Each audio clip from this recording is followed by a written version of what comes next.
Hi everybody, this is Elvis Abenga. I'm an advocate of the High Court as well as a lecturer at law, and I want to take a moment to just talk about femicide. And I am talking about femicide in the context of domestic violence. In our practice, we get to see a lot of cases where women are battered, women are abused, and of late, even in the news, we've been seeing situations where men are killing women. Now, that trend in which a man kills his wife, his girlfriend, for whatever deranged reason that is called femicide, the act of killing women or the female species. Question is, why do we see of a sudden that the incidences of femicide have sporadically increased in this country? Is it that we are losing our fabric as society, or is it that men are just becoming bold enough and just casting the care to the wind? I'll tell you something. Before femicide becomes femicide, most times it starts as small acts of violence and intimidation.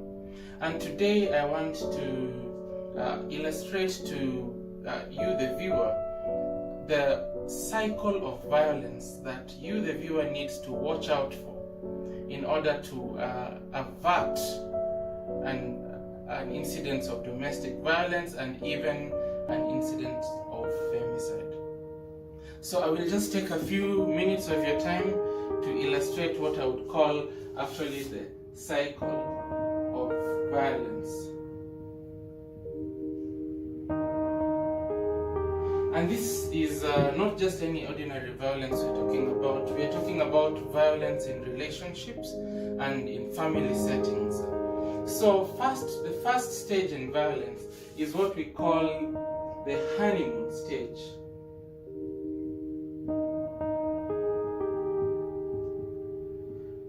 So this honeymoon stage is where there is calm, everything looks good.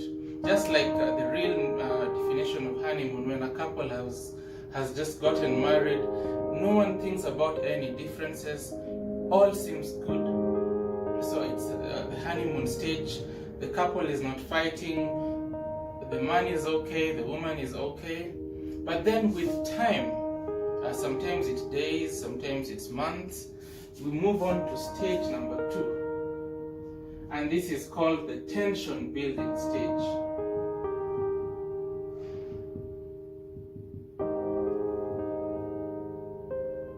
So here, because of disagreements, we find small tensions start building up. Or the woman says something the man didn't like, and the man replies to the woman, and they don't even sort out issues. Yeah? So this stage of tension building is usually brought about by issues that have not been solved. Issues that are unsolved, miscommunication is another very serious reason why tension gets built up. I always advise my clients during family mediation sessions, as well as clients that I represent in court, in the family court and the children's court, if you have issues with your husband or with your wife, try to solve those issues within the same day they arise. Because once you solve them, you can be able to prevent this or return back to the honeymoon stage, or prevent this dispute or this situation from escalating past the tension building stage. Yeah? Then after the tension building stage, we move on to the third stage, which is actually a terrible stage, and would call it now the violence stage, where it's actual violence stage. And violence here could either be physical violence or even emotional violence. A lot of people know about physical violence because its evidence is usually physical. Someone has gotten injured, someone is in hospital, but emotional violence is something that is actually coming up nowadays very quickly, because women and even some men get destroyed emotionally. And many times a man who is deranged would want to first destroy a woman emotionally before he can destroy a woman physically. Why is it like that? Because men who are deranged men, and here I'm not talking about all men, I'm talking about deranged men who are psychotics, some of them, they would want to control a woman's mind. And how do they do this? They control the mind first and subdue the mind so that when they get to the physical part, the woman cannot fight back. The woman cannot leave an abusive relationship because her mind was already captured. Her mind was already being subdued. Then after this violent stage, very briefly, we move on to the remorse stage.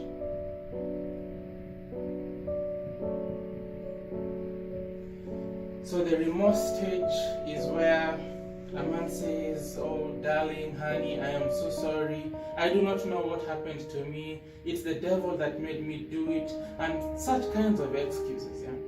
The man will realize that maybe the woman is about to leave the relationship, but he doesn't want to do that. And a man would know that women have a soft spot, and so he would want to get into this remorse stage, try to pretend that this will never happen again.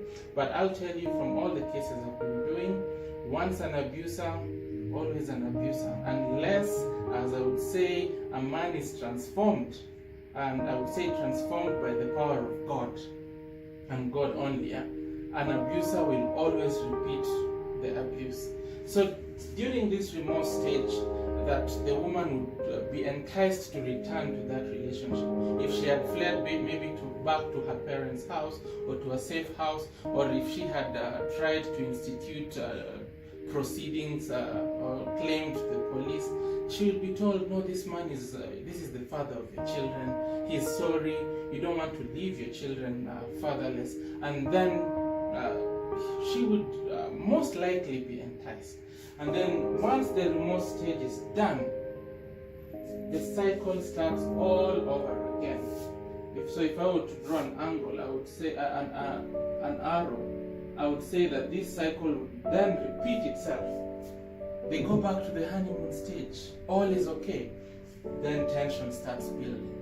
So how do we solve these issues? First and foremost, try to solve issues when they arise. Do not carry over issues. Don't think that silence will solve issues. A lot of men and a lot of women solve issues by keeping quiet, and we call it silent treatment, and we think that will sort issues out. All that it does, it increases the chances of escalation of such violence. I'll tell you one thing as I conclude on this very short clip. For women who are somehow trapped in this cycle of violence, all is not lost. It is time for women to realize that they need to stand up for themselves. As a woman, you need to stand up for yourself. You need to assert your rights. You need to not endure situations that may risk you losing your life. And if you have a family, if you have children, and you say, "I'm sticking in this very abusive marriage for the sake of my children," remember very well, your children need you alive more than they need a dead woman. No child wants their mother dead. If a child were to be asked, they would rather have their mother alive than have the mother living together with the father. What do you do when you're stuck? When you've experienced violence, first point of call, I would say, is report to the police.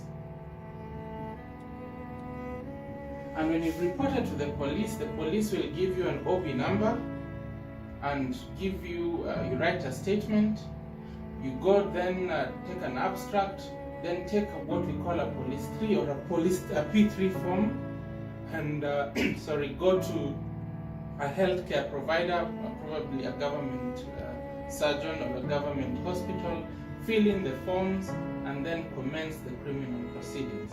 We have laws that protect women. We have the Protection Against Domestic Violence Act, we call it the PADVA Act, that has a wide range of solutions, such as restraining orders that prevent men from coming close to women who are at risk, and a lot of such cases, which we shall talk about in our next video, on what to be done, what does the law say about violence and femicide. I hope you've been blessed and enlightened by this very short presentation. If you have any questions, kindly reach out to us and we will be able to answer it. If you're stuck in the cycle of violence and you need somebody to work with you, do not hesitate to reach out to us, and we will be there to work with you. God bless you.